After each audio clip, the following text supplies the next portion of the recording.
আসসালামু আলাইকুম। আজকে গুঁড়া মাছ চচ্চড়ি করব। দেখুন আমি কিভাবে গুঁড়া মাছ চচ্চড়ি করি। এই যে গুঁড়া মাছগুলো আমি কেটে ধুয়ে নিছি, এগুলা লবণ মাখায় রাখলাম, এখন আবার ধুবো। তারপরে এগুলা এখন আমি দেখুন এই যে আমার ধোয়া শেষ, কিন্তু আমি একটা কড়াইতে নিয়ে নিয়েছি ছোট্ট। এটার মধ্যে এখন আমি কতগুলো পেঁয়াজ কুচি দিয়ে দিব কতগুলো কাঁচামরিচ কুচি, আর দিয়ে দিব হচ্ছে আদা রসুনের বাটা। আমি মাখাইয়া পরে বসাবো, হাতেই মাখাবো। তারপর স্বাদ মতো লবণ, তারপরে হলুদের গুঁড়া, মরিচের গুঁড়া, ধনিয়ার গুঁড়া, জিরার গুঁড়া এগুলো দিব। আর দিয়ে দিব রান্নার তেল। দেখতে থাকুন। হাতে মাখায় রান্না করলে কিন্তু খুব স্বাদ হয়। আবার আপনি চাইলে এটা চুলায় বসায়া তারপরে বাগার দিয়ে সুন্দর করে কষায় রাঁধতে পারেন, কিন্তু আমি হাতে মাখায় রান্না করব গুঁড়া মাছের চচ্চড়ি। আর এই দেখুন, এই তেল দেওয়া হয়ে গেলে এটা আমি হাত দিয়ে সুন্দর করে মাখায় নেব।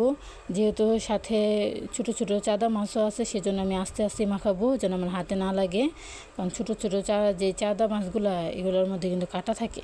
আর এখানে কয়েক পদেরই গুঁড়া মাছ আছে, পুঁটি, চাদা, বেলে, তারপরে কাচকি, তারপরে আরও কয়েক পদের আছে চাপিলা, এগুলো মেশানো। এই যে এখন আমি সুন্দর করে এটা হাতেই মাখায় নিতেছি। আমার মাখানো হয়ে গেলে আমি চুলায় বসিয়ে দেব। দেখতে থাকুন। এভাবে মাখায় রান্না করবেন, দেখবেন খেতে কিন্তু অনেক সুস্বাদু হয়। আমি একটা টমেটো কেটে নিয়েছি, টমেটোটাও সাথে দিয়ে দিব একসাথে। তারপরে আমি পরিমাণ মতো একটু পানি দিয়ে দিব। এই গুঁড়া মাছের চচ্চড়িতে অল্প একটু পানি দিবেন, দেখবেন তরকারিটা খুব সুন্দরভাবে হয়ে যাবে, বেশি পানির প্রয়োজন হয় না। এই যে এখন আমার এই তরকারিটা এই পানির মধ্যে সুন্দরভাবে হয়ে যাবে। আমার ভিডিওটা যারা যারা দেখবেন অবশ্যই একটা লাইক দিয়ে দিবেন, আর ভালো লাগলে সাবস্ক্রাইব করবেন, আর আপনাদের মন্তব্য জানাবেন।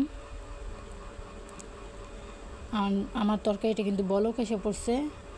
এই যে দেখছেন, অল্প পানিতে সুন্দরভাবে হবে, অত দিতে হবে না। আর এই যে আমি খুরচুনটা দিয়ে নাড়া দিতেছি, এটা কিন্তু মাছ বেশি নাড়তেছি না, শুধু একটু একটু ডাবাই দিতেছি, বেশি নাড়ানো যাবে না, এমনি সুন্দরভাবে হয়ে যাবে।